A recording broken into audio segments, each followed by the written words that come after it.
계속해서 우리 사도행전 강해 진행되고 있는데요. 여러분 사도행전 말씀 살피시면서 어떻게 마음이 좀 뜨끈뜨끈하시고 또 새로운 은혜로 채워지고 계신지 모르겠습니다. 어쨌든 저는 말씀을 준비하고 전하면서 또 어떤 제 안에 있는 새로운 또 열정 같은 것도 새로워지고, 특별히 이 사도행전은 뭐라고 딱 정의하기 어려울 만큼 아주 귀한 보배들이 많이 담겨져 있습니다. 교회란 무엇인가를 정의하는 것을 우리가 교회론이라고 하는데, 이 초대교회의 모습을 통하여서 교회는 어떤 곳을 지향해야 되는가, 교회는 어떤 조직인가라고 하는 것을 또 새롭게 살펴볼 수 있는 계기가 되기도 하고, 또 오늘 성령과 관련돼서 또 중요한 주제를 다루고 있기 때문에 오늘은 이 두 가지 관점에서 계속해서 사도행전이 교회란 무엇인가, 그리고 성령이 주도적으로 이끌어 나가시는 역사에 대해서 다루고 있기 때문에 성령 하나님은 어떤 분이신가, 성령의 시대에 교회의 사명과 역할, 이 초대교회의 모습을 비추어 봤을 때 우리 화곡중앙교회는 어떤 모습인가, 때로는 회개도 해야 되고 반성도 해야 되고 또 하나님 앞에 또 열정을 가지고 새로운 마음으로 결심하여 또 나아가야 될 필요도 있다 싶겠습니다. 8장부터 또 새로운 국면에 접어들기 시작합니다. 우리 사도행전 1장 8절이 우리 사도행전 전체를 관통하는 핵심적인 구절이다 말씀을 드렸는데, 저 보시고 한번 같이 암송해 보시겠습니다. 사도행전 1장 8절. 오직 성령이 너희에게 임하시면 너희가 권능을 받고 예루살렘과 온 유대와 사마리아와 땅 끝까지 이르러 내 증인이 되리라 하시니라. 아멘. 그러니까 이것이 사도행전 전체의 밑그림이고 그대로 진행되고 있는 거예요. 오직 성령이 너희에게 임하시면, 이게 전제 조건입니다.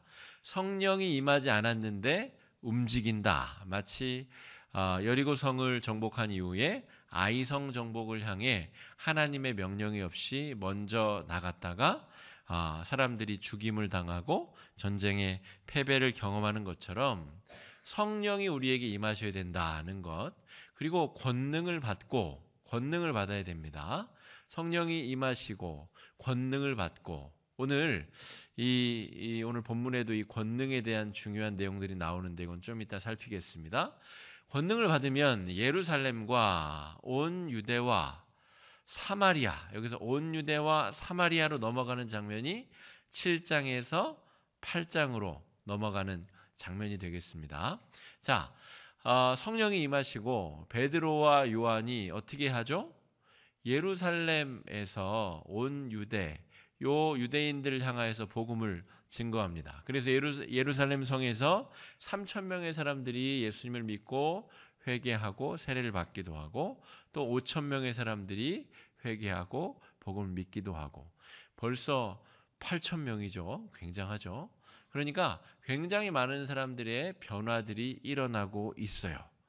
그 와중에 많은 사람들의 민심이 베드로와 요한과 이 초대교회의 사도들의 행동에 집중된다는 것은, 반대로 말하면 종교 기득권자들, 대제사장들과 사독의 후예들을 누구라고 말씀드렸죠? 사두개인.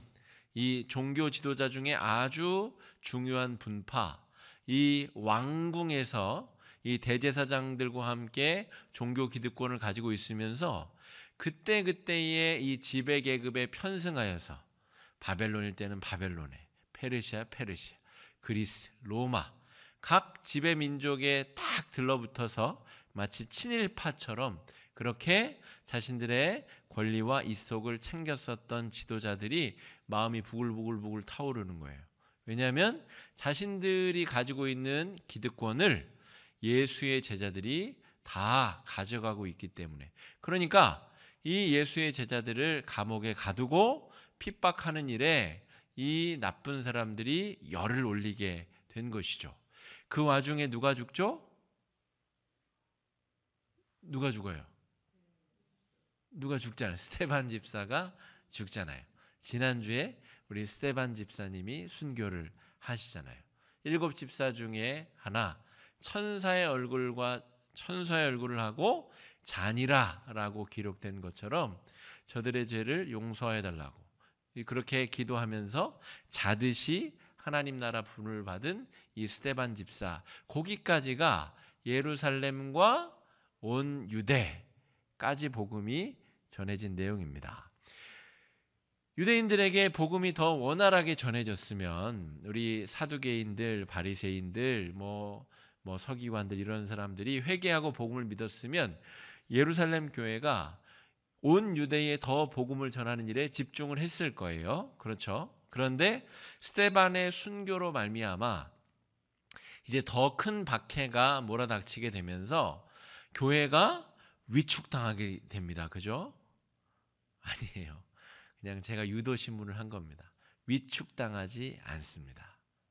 교회가 위축당하는 것이 당연하죠. 핍박당하고 고문하고 사람이 지금 죽었잖아요. 7 집사 중에 제일 첫 번째 이름 스데반 집사가 돌에 맞아 죽거든요. 핍박을 당하면 사람이 위축당하는 게 맞아요. 그죠? 그런데 이 예루살렘 교회는 어떤 교회라고 아까 전제에서 말씀드렸죠? 성령이 임하시고 권능을 받은 집단.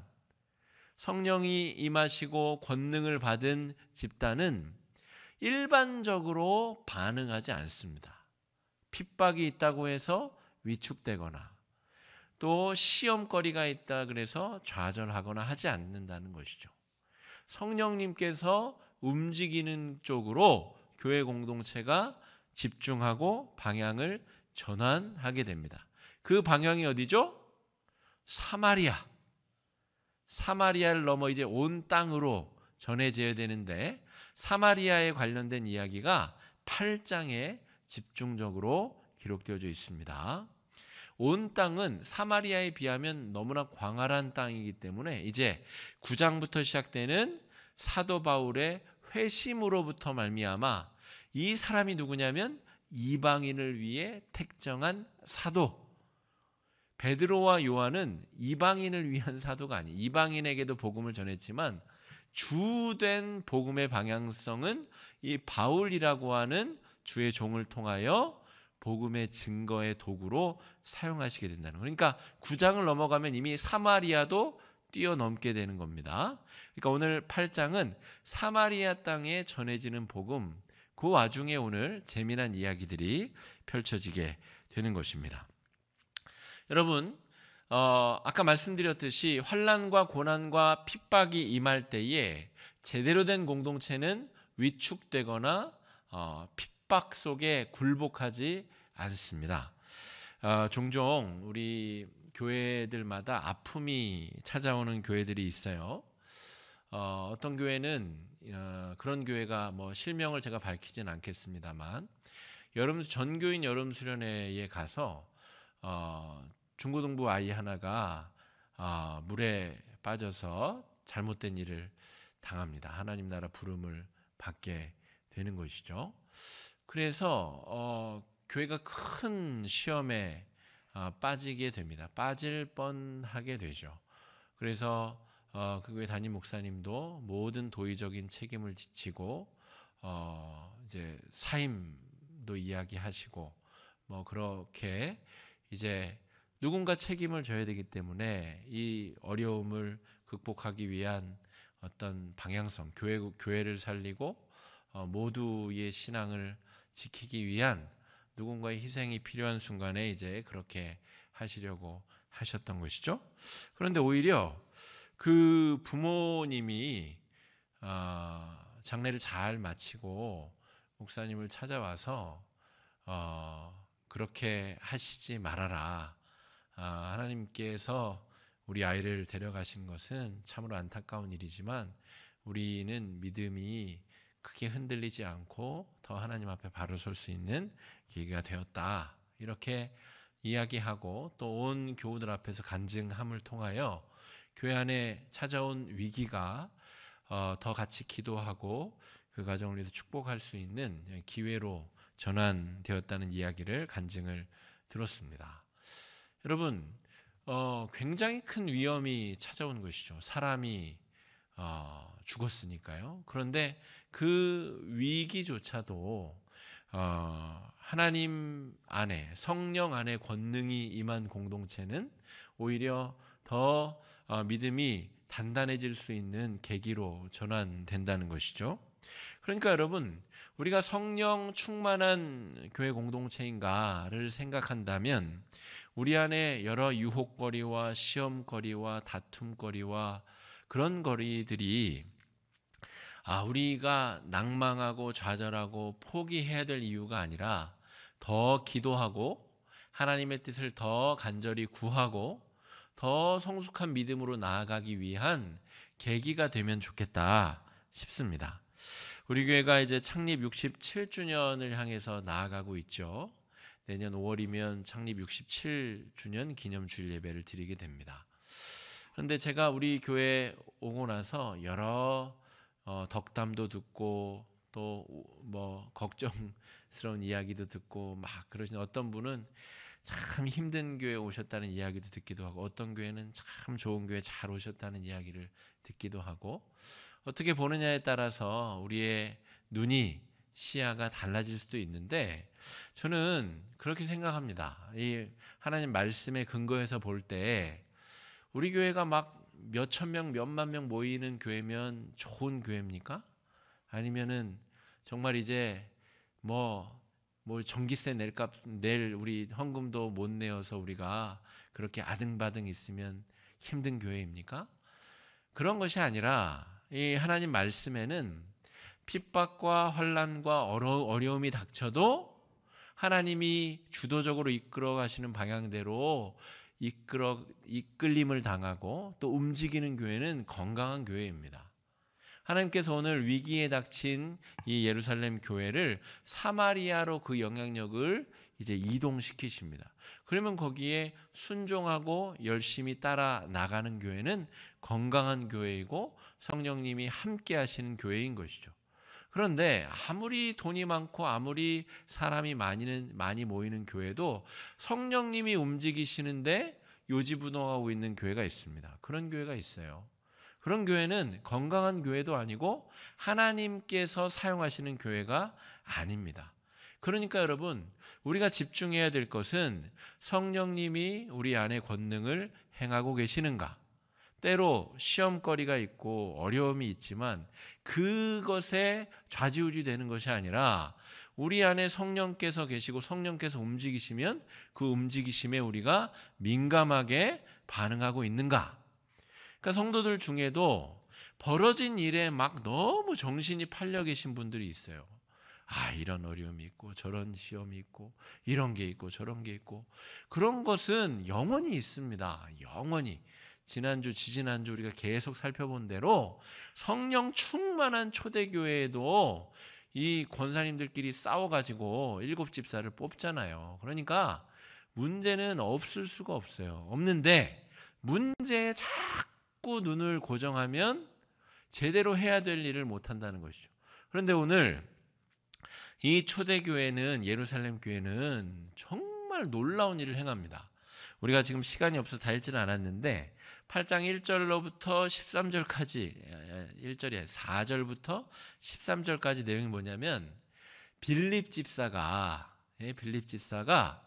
지금 지금 우리 동료 집사가 순교를 당했는데 성령의 이끄실림을 따라서 사마리아로 복음을 전하러 떠납니다. 그리고 복음을 전하기 시작해요. 그리고 예수를 믿고 세례를 받는 사람들이 많아지고 있다라는 소문이 교회로 들립니다. 그러자 예루살렘 교회가 무슨 일을 하냐면 베드로와 요한을 선교사로 보냅니다. 14절 말씀 한번 읽어보겠습니다. 14절입니다. 시작. 예루살렘에 있는 사도들이 사마리아도 하나님의 말씀을 받았다 함을 듣고 베드로와 요한을 보내매. 여러분이 예루살렘 교회 성도들이라면 담임 목사와 우리 전임 전도사님을 보낼 수 있겠습니까? 지금 우리 저기 지금 목동에, 아니면 저기 목동 너무 가깝고 저기 수원쯤에 지금 복음의 능력의 역사가 일어나고 있으니까 거기가 더 중요하니까 담임 목사님과 전임 전도사님 어서 거기 가셔가지고 하나님이 하시는 일을 행하십시오. 그렇게 하실 수 있겠어요? 그렇게 하실 수 있어요? 당장 이번 주일 예배는 어떻게 하시려고 그래요? 당장 우리 지금 늘어나는 음으로 양으로 막 3,000명 5,000명 막 늘어나고 있는 성도들은 누가 돌보고, 누가 구제의 일은 하며, 누가 어떻게 교회를, 우리 교회 그러다 다 없어지는 건 아닙니까?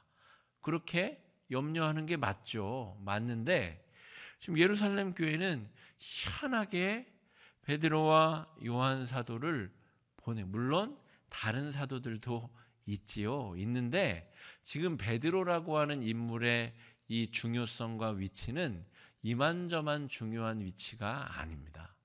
나중에는 야고보가 예루살렘 교회의 수장 역할을 하지만 지금으로서는 베드로만한 설교자, 베드로만한 권능 집행자가 없어요. 명실공히 예루살렘 교회의 대표 사도이자 수장이란 말입니다. 이 사람을 지금 원래 유대인들은 사마리아 사람들을 상종도 하지 않아요. 개와 같이 여겼기 때문에 그 사람들에게 복음을 전한다, 좋은 소식을 전한다, 상상도 할 수 없는 그 일들을 하기 위하여 베드로와 요한 사도를 파송한 것입니다.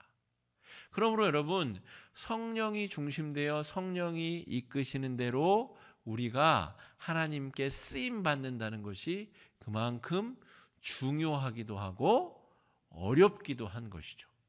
자기가 하고 싶은 대로 밑그림을 그려놓고 성령을 그 위에 딱 앉혀놓는 그런 경우, 뒤쪽에 이제 시몬이라고 하는, 마술사 시몬이라고 하는 아주 희한하고 재밌는 사람이 나옵니다.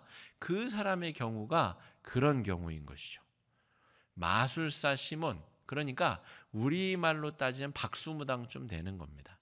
그러니까 전보고 무슨 최영 장군 신 모셨다가 누구 신 모셨다가 그런 사람인데 이거 보니까 베드로와 요한이 아주 큰 신을 모신 점쟁이가 온 것이죠. 그래서 야, 너네 그 신 나도 좀 받자.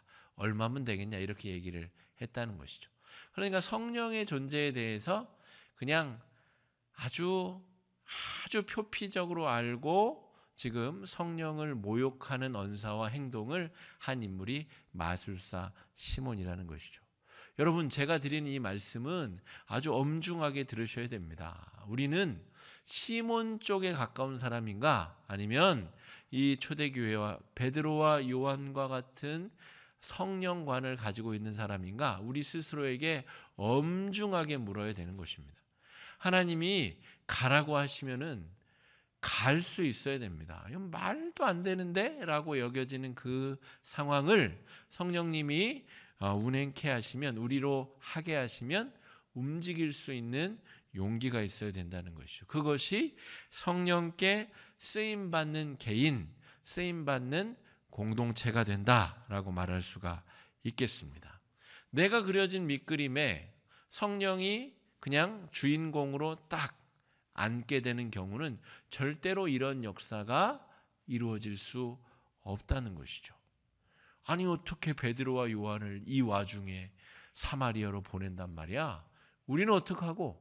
라고 하는 고백이, 그런 걱정이 당장 나올 수 있는 상황에서 예루살렘 성도들이 지금 베드로와 요한을 사마리아로 보냈습니다.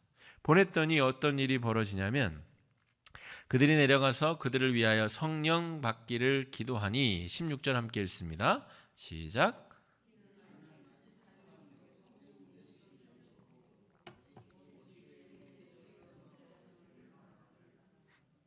이 16절이 굉장히 중요한 말씀입니다. 여러분, 예수님을 아는 사람이 있고 성령을 받은 사람이 따로 있다는 말입니다. 베드로와 요한이 내려가 봤더니 빌립 집사가 복음을 전해서 세례까지 받았는데 아직까지 성령이 한 사람에게도 내리지 않았다는 것이죠. 그것이 베드로와 요한 눈에 보였다는 말입니다. 그러니까 여러분, 예수를 믿는 게 다 똑같이 예수를 믿는 게 아니에요. 예수를 믿는다고 해서 예수를 믿으면 우리가 구원을 받죠. 천국에 갈 수 있는 자격을 얻습니다만 예수를 믿고 천국 갈 지위와 자격을 얻는 것과 별개로 이 땅에서 천국을 누리고 살기 위해서는 예수 믿고 세례받는 것만으로는 안 된다는 것이죠. 이 땅에서 천국을 선취하여 살아가려면 성령 임함, 성령 충만이 경험되어져야 되는데 베드로와 요한 눈에는 그게 보인다는 것이죠. 아, 저 사람 성령 받은 사람이구나. 저 사람 아직 성령 못 받은 사람이구나. 이것이 베드로와 요한 눈에 보였다는 말입니다. 그러면 성령 충만한 게 도대체 무엇이냐? 성령 충만한 게 뭘까요, 여러분? 저도 오랜 신앙생활 동안 성령 충만과 안 충만이 참 헷갈리기도 하고, 왜냐하면 막 늘 은혜가 차오르고 늘 뜨겁고 하지가 않잖아요. 우리가 때로는 짜증도 내고 역정도 내고 화도 내고 그냥 밋밋하게 신앙생활 할 때가 더 많지 않습니까? 그러면 성령이 임한다, 성령 충만하다는 것과 성령 충만하지 않은 것의 차이점, 구분점은 무엇이냐라고 하는 것이죠. 18절 말씀 한번 읽어보겠습니다. 시작. 시몬이 사도들의 안수로 성령 받은 것을 보고 돈을 들여 19절입니다. 이르되 이 권능을 내게도 주어 누구든지 내가 안수하는 사람은 성령을 받게 하여 주소서 하니, 딱 요 사람이 이 마술사 시몬이 성령을 받지 못하고 예수를 그냥 지식적으로 또 아는 사람 정도에 속한 전형적인 특징이 보여지고 있다, 이렇게 여기시면 되겠습니다. 자, 성령 충만하다는 것을 아주 쉬운 언어로 말씀드리자면, 지난주가 우리 왕이신 예수 그리스도 주일을 지켰지요. 왕이신 예수 그리스도 주일은 주께서 내 삶과 이 온 우주 만물의 참된 유일한 왕이 되십니다 라고 하는 고백을 드리는 주일. 이 말은 우리 마음의, 우리 삶의 주권이 하나님께 드려져 있다라고 실제로 믿고 그런 지향점을 가지고 살아가는 사람, 이 사람이 성령 충만한 사람이다라고 하는 것이죠. 오늘 이 마술사 시몬은 자기가 돈을 주고 성령을 사겠다. 여기 주도권을 누가 쥐고 있죠? 주도권을 누가 쥐고 있어요? 자기가 쥐고 있죠. 내가 성령을 부리고 싶다는 겁니다. 내가 가진 재물로 성령을 사서 내가 성령을 뿌리고 다니고 싶다는 거예요. 그러니까 주도권이 지금 누구한테 있어요?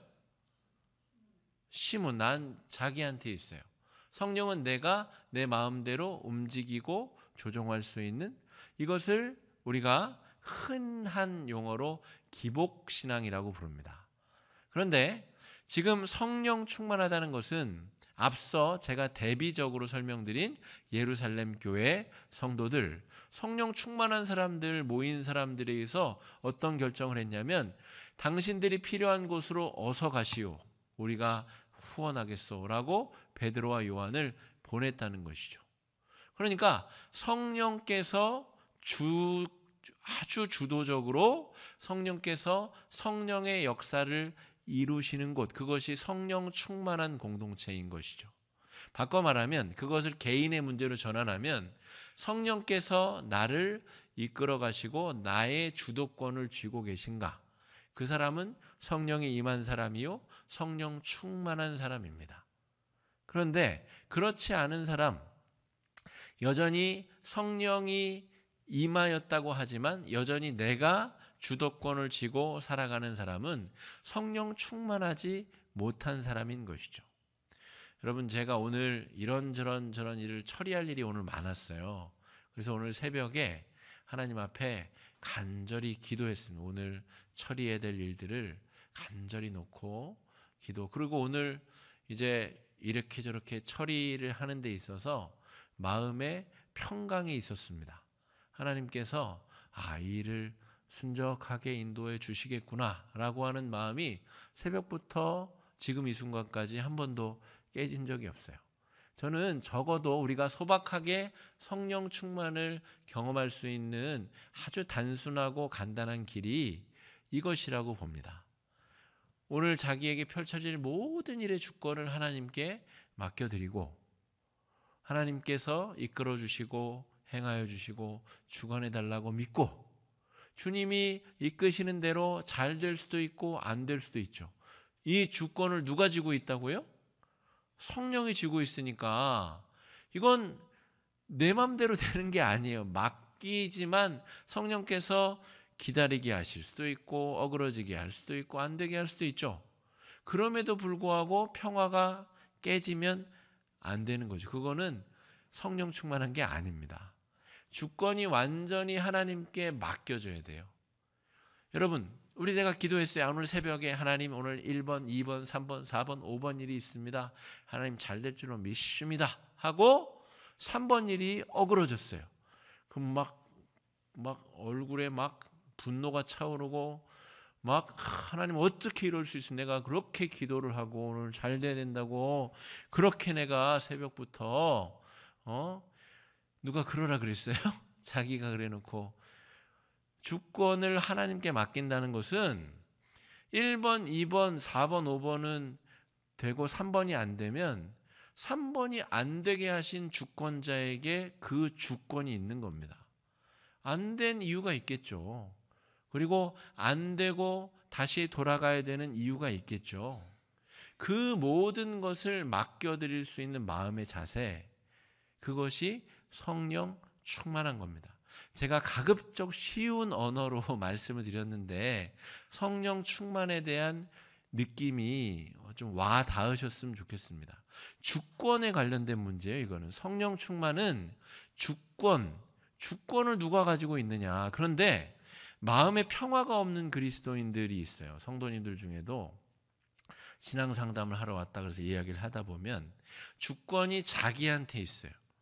나한테 있고 자기가 성령을 막 주물러요. 이거는 이렇게 해줘야 되고 저건 저렇게 해줘야 되고 저 사람 내가 미워 죽겠으니까 저 사람은 내가 예뻐하니까 이렇고 저렇고 뭐 집도 언제 팔려야 되고 이때 팔리면 안 되고 이렇고 저렇고 다 자기 계획 정해놓고 성령을 마치 이 마술사 시몬이 자기 마음껏 주무르듯이 성령에게 요구하고 화풀이했다가 성냈다가 조금 감사했다가 이런 사람들이 있다는 것이죠.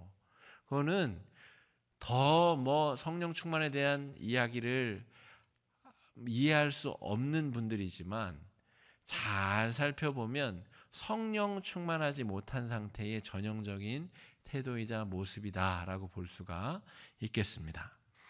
여러분, 성령 충만하다는 것은 굉장히 어려운 개념도 아니고 이해할 수 없는 개념도 아니고 늘 가슴이 막 뜨거워야 되는 것도 아니고 또 늘 정말 어디 몽환적인 느낌에 사로잡혀 있는 항상 기쁘고 늘 감사한 그런 상태가 아니라는 것입니다. 성령 충만은 내가 내 삶의 주권을 하나님 앞에 적극적으로 드리는 모든 순간이 성령 충만한 순간입니다. 그렇게 주권을 드리면 무슨 일이 벌어지냐면 보혜사의 은혜가 있다는 것. 그러니까 여러분, 보혜사 성령은 성령 하나님의 특징이지 않습니까? 보호하시고 예수 그리스도의 은혜가 깨달아지게 하시고 스승이 되셔서 바른 길로 인도하시고 야, 네가 오늘은 이렇게 기도했는데 내일은 또 이렇게 한번 기도해 보면 참 좋겠다 라고 스승 되신 성령께서 우리를 이끌어 주신, 이거는 자기의 주권을 적극적으로 하나님께 드리는 사람들이 경험하는 성령 하나님의 특징, 보혜사 성령을 경험하게 된다라고 하는 것이죠. 이것이 선순환 과정입니다. 성령께서 충만한 사람의 마음에 늘 벌어지는 선순환 과정. 여러분, 우리 마음에 평화가 깨어지는 순간이 있잖아요. 평화가 깨어지는 순간은 열이면 열, 성령께 우리 삶의 주권을 드리지 못한 때입니다. 그냥 내가 여전히 내 마음의 주권을 가지고 있고 성령을 내 원하는 밑그림을 완성시키기 위한 도구쯤으로 사용할 때 우리 마음의 평화는 열이면 열 반드시 깨지게 되어 있다는 것을 기억하셔야 되겠습니다. 오늘 이 마술사 시몬의 예를 살펴보며 오늘 베드로가 하는 이야기 한번 읽어보시겠습니다. 20절, 21절 말씀입니다. 시작.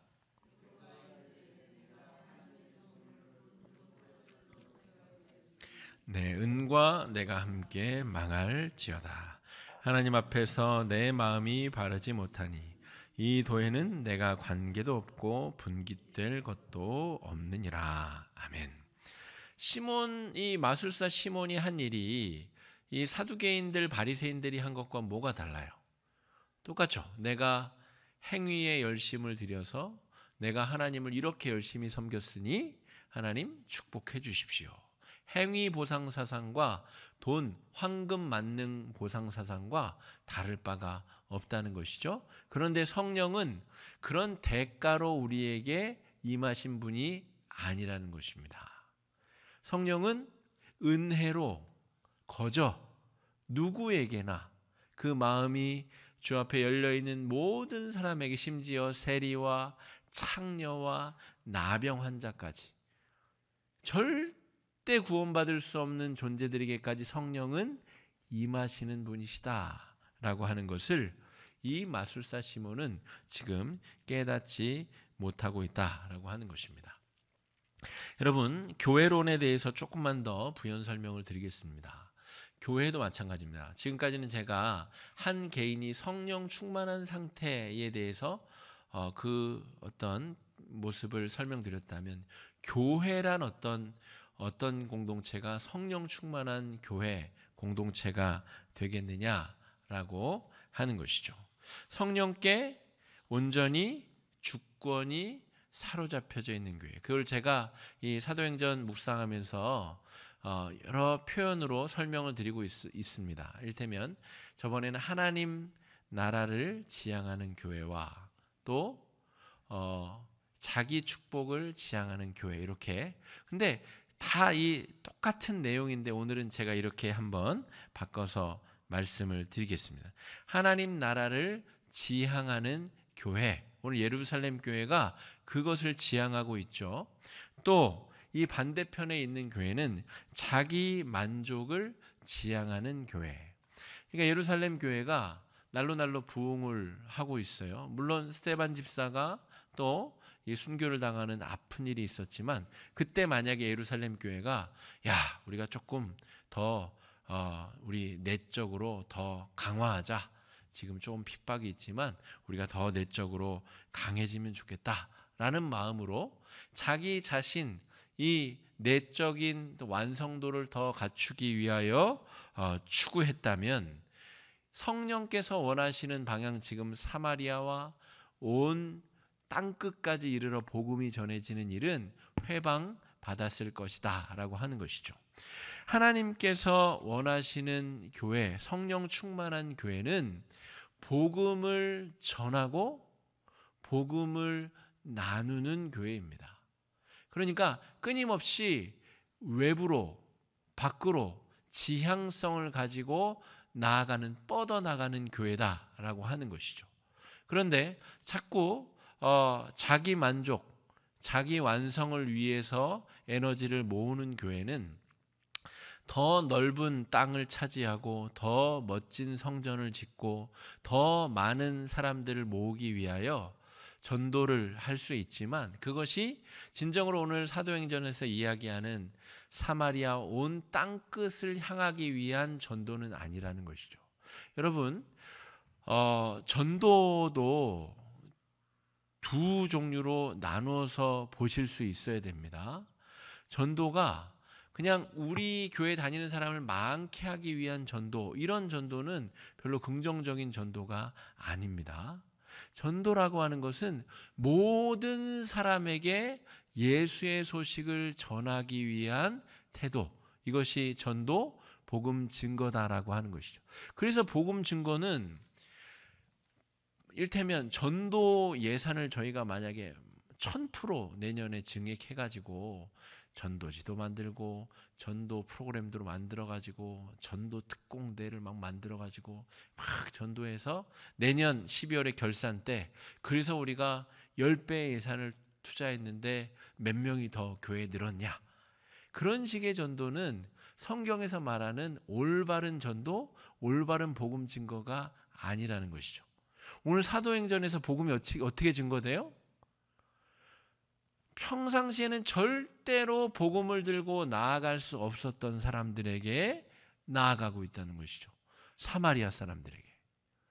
성령이 임하시기 전에는 유대인들은 사마리아인들과 상종하지 않았다니까요.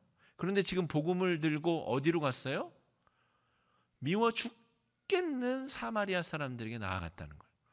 사마리아 사람을 넘어서 온 땅의 이방인들, 전혀 상관없는 이방 야만인들에게 복음을 들고 나간다는 것은 유대인들에게 있어서는 천지가 개벽할 만한 일입니다. 이런 식의 복음 증거가 진짜 전도, 진짜 복음 증거다. 하나님께서 정말 기뻐하시는 전도는 자기 만족, 우리 교회를 살찌우기 위한 전도가 아니라, 물론 그게 의미가 없다는 이야기가 아닙니다.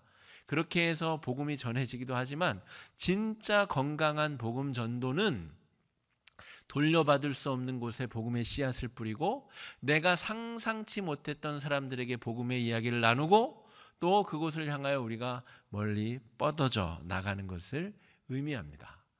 여러분, 그래서 우리 교회가 뭐 작다면 작고 크다면 큰 교회입니다. 이를테면 우리 노회에서 이 강서 시찰에서는 작은 교회가 워낙 많아요. 우리 시찰에는. 왜냐면 이 동네가 이 개발이 잘 되지 않는 구도심이잖아요. 그래서 교회 개척을 주로 우리 이쪽 강서 시찰에 속한 이쪽 교회들이 많이 해요. 그래서 우리 시찰에는 교회 숫자는 많은데 개척 교회들이 많아서 우리 교회만 해도 몇 손가락에 드는 큰 교회에 속합니다. 물론 저쪽 뭐 영중, 영서, 우리 영등포 쪽에는 큰 교회들이 많아서 우리 교회 규모는 작은 규모에 속하는데 우리 교회는 그렇다는 것이죠. 그러니까 여러분, 어디에다 들이대면 우리 교회는 큰 교회고 어디에다 들이대면 우리 교회는 작은 교회가 돼요. 그러면 우리 교회는 작으니까 뭐 해외 선교고 뭐 좀 전도고 뭐 이렇게 다 그렇게 소극적으로 낭망하고 생각할 일이 아니라는 것이죠. 10명 모이는 교회는 10명 교회에 모이는 교회답게 이런 식의 사마리아로 나가서 복음을 전하는 복음 증거의 역사가 있어야 된다는 것이죠.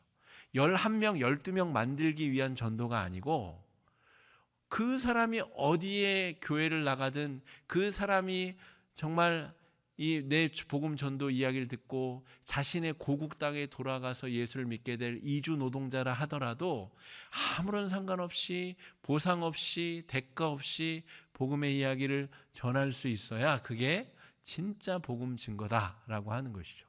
그래서 여러분, 건강한 교회, 뭐 부흥하는 교회 이런 얘기가 아닙니다.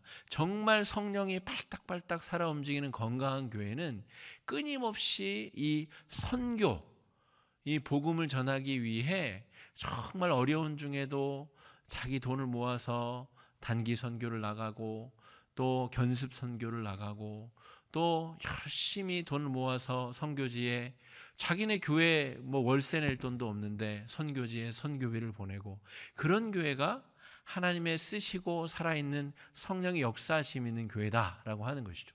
꼭 멀리 해외가 아니더라도 지역사회를 위하여 정말 돌려받을 어떤 희망 없이 베풀고 나누고 섬기고 하는 교회가 성령의 역사심이 살아 움직이는 교회다라고 하는 것이죠. 끊임없이 투자했는데 이만큼의 성도로 보상이 되지 않으면 전도의 기쁨을 누리지 못하는 교회는 그건 전도가 아니라는 것이죠. 그거는 사업적인 투자인 것이죠. 우리 교회가 커지기 위한, 자기 만족, 자기 완성도를 위한 투자를 위한, 그것은 전도도 아니고 그것은 교회의 본래의 존립 목적도 아니다라고 하는 것입니다. 이 사도행전 말씀, 요 강해 설교 때는 제가 주일에 할 수 없는 이야기들을 좀 가끔 이렇게 드립니다. 또 중직자들도 오시고 또 아주 교회 중요한 역할을 하시는 재직들이시기 때문에 교회의 본질적인 기능, 교회가 왜 존재해야 되는가, 복음을 전할 때, 교회가 복음을 전한다 할 때 그 복음의 의미는 무엇인가, 이 사도행전에 아주 능동적이고 구체적으로 묘사가 되어 있기 때문에 그렇습니다. 우리 교회도 그러면 좋겠습니다. 저 사마리아에, 우리가 지금 민족적으로 조금 갈등 상황에 있는 저 미워 죽겠는 일본 땅에 전혀 우리가 복음의 씨앗을 뿌린 것을 보상받을 가능성이 전혀 없는 저 뒤 해외 오지에, 그곳에서 복음을 전하고 있는 선교사님들 위해서 우리가 돌려받을 희망 없이 복음의 씨앗을 계속 뿌리고 전하고 나눌 수 있는 교회에 하나님께서 더 많은 권능을 주시고 더 크신 역사를 베풀어 주실 줄로 믿습니다. 하나님께서 그런 역사를 우리 개인과 우리 화곡중앙교회 공동체 위에 부어주실 줄로 믿습니다. 이 시간 말씀 의지해서 함께 기도하시겠습니다.